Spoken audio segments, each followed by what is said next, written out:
విన్నారు కదా ఏం జరిగిందో ఆ నిజం తెలుసుకోకుండా సింధూర మీద నిందలు వేశారు. ఇప్పుడు అందరూ వినండి అని చెప్పేసి చెంచలమ్మ గట్టిగా అరుస్తూ ఉంటుంది. చంటి చెప్పిన నిజాన్ని ఇక అందరైతే నమ్ముతారు. సింధూర చంటిని కొట్టడంతో చాలా బాధపడి చంటి వైపే చూస్తూ ఉంటుంది.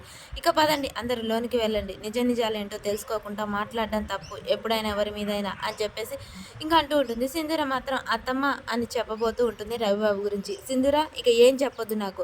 పద లోనికి అని గట్టిగా గద్దాంచుతూ ఉంటుంది చెంచలమ్మ. వినుకుంటానే ఇంక చెంచలమ్మ ఇంట్లో వాళ్ళంతా వెళ్ళిపోతూ ఉంటారు. రవిబాబుకు చాలా కంగారు పుడుతూ ఉంటుంది. ఇంకా సింధూర అక్కడ ఆగి చూస్తూ ఉంటుంది. రవిబాబు చాలా కంగారుగా టెన్షన్గా అయితే ఇంట్లోకి వెళ్ళిపోతాడు. అక్కడ ఉన్న వాళ్ళందరూ కూడా అలాగే ఇంట్లోకి వెళ్ళిపోతారు. సింధూర ఒక్కతే ఆగి చంటి వైపే చూస్తూ ఉంటుంది. చంటి పర్వాలేదు అమ్మాయి గారు, చిన్న దెబ్బలే కదా, ఏం కాదు, తగ్గిపోతాయి లేండి అమ్మాయి గారు, మీరు వెళ్ళిపోండి అమ్మాయి గారు అంటూ ఉంటుంది. ఇక సింధూర అయితే కన్నీళ్లు పెట్టుకుంటూ లోనికి వెళ్ళిపోతూ ఉంటుంది చంటి వైపే చూస్తూ. చంటి అయితే చాలా దెబ్బలు తరగడంతో చాలా బాధపడుతూ ఉంటాడు. సింధూరం మీద ఏం దెబ్బలు తలగనట్టు నటించినా కానీ చాలా నొప్పిగా ఉంటుంది. సింధూర ఆ విషయాన్ని తలుచుకొని బాధపడుతూ ఇక లోనికి వెళ్తూ ఉంటుంది. అలా చంటి కూడా నవ్వుతూ మీరు వెళ్ళండి అమ్మాయి గారు అని చెప్తూ ఉంటాడు.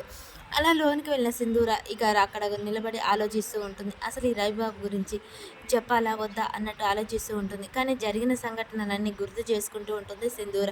తనని వంటగదిలో అలా అల్లరి చేయడం, ఇక మామిడి తోటలో అలా తీసుకెళ్ళి చంపేస్తాను, నువ్వు మీ అత్తయ్య కాడికి వెళ్ళాలంటే ఫస్ట్ బ్రతకాలి కదా, ముందుగా నేను చంపేస్తాను, తర్వాత మీ అత్తయ్యని కూడా చంపేస్తాను నా దారిలోకి రాకుంటే అని చెప్పేసి అలా మాటలతో బెదిరించడం, ఇవన్నీ ఒకదాన్నెమ్మటే ఒకటి గుర్తు చేసుకుంటూ ఉంటుంది. ఇక లేదు, ఇక రవిబాబు ఆగడాలు కట్టించాల్సిందే. ఏం జరిగినా సరే ఈ విషయం అత్తమ్మకు చెప్పాల్సిందే.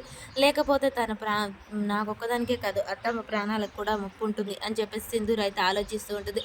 ఆ జరిగిన సంఘటనే తలుచుకుంటూ ఇక ఇప్పుడే వెళ్తాను, ఒక్క క్షణం కూడా లేట్ చేయను అని చెప్పేసి ఇక అక్కడి నుంచి చెంచలమ్మ గదికి వెళుతూ ఉంటుంది. రావుబాబు ఒకసారిగా సడన్గా ఎదురొస్తాడు.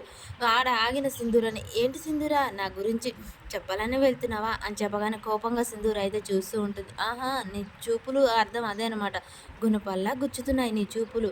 అంటే ఇప్పుడు వెళ్ళి నువ్వు చెంచలమ్మ పెద్దమ్మకు నిజాలన్నీ చెప్పేస్తావా? నేను నమ్ముతుంది అనుకుంటున్నావా? ఏం జరిగినా నమ్ముతుంది. ఎందుకు నమ్మదు అత్తమ్మ? నా మాట అంటే నమ్ముతుంది. నమ్ముతుంది కరెక్టే, కానీ దానికి ఏం చెప్పాలో నేను చెప్తాను కదా. చంటిని కొట్టబట్టే నన్ను కొట్టింది సింధూర. ఆ కోపంతోటే ఇక నా మీద ఈ నిందలేస్తుందని నేను మార్చేస్తాను కదా. నా గురించి నీకు తెలియదు సింధూర. ఇప్పటికైనా నిజం తెలుసుకో. సైలెంట్గా మౌనంగా ఇంట్లోకి వెళ్ళు. లేకుంటే నీ జీవితం అల్లరిబాలైపోతుంది.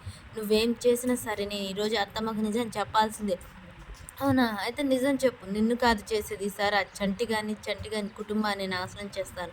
నేను కాపాడి తీసుకొచ్చాడు కదా! ఆయన జీవితం అల్లకల్లోలం చేస్తాను అని చెప్పేసి ఇక సింధూరని బెదిరిస్తూ ఉంటాడు. నువ్వేం చెప్పుకున్నా సరే, ఏం చేసినా సరే, ఈరోజు నేను అత్తమ్మకు నిజం చెప్పి తీరుతాను. నువ్వేం చేస్తావో చెయ్యి. అత్తమ్మ ఎలా నమ్మాలో నాకు తెలుసు. ఎలా నమ్ముతుందో కూడా నాకు తెలుసు అని సింధూర చెప్తూ ఉంటుంది. సరే, నీ ప్రయత్నం నువ్వు చేస్తున్నావు. సరే చెయ్యి. కానీ ఏం జరుగుతుందో ఇక చూడు. నీ 2 కళ్ళతో చూడు. నువ్వు చెప్తే ఇంటలేవు కదా నా మాట. ఈ రవిబాబుని అంత తక్కువ ఈజీగా అంచనేసావు. అలాంటిది ఈ రవిబాబు ఊరికేనే వదిలిపెడతాడా?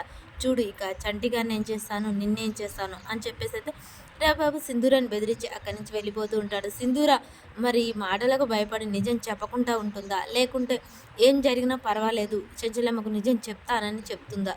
అసలు ఏం జరుగుతుంది అనేది మనకు నెక్స్ట్ వీడియోలో తెలుస్తుంది ఫ్రెండ్స్. మన వీడియో నచ్చినట్టయితే లైక్ చేయండి, షేర్ చేయండి, కామెంట్ చేయండి.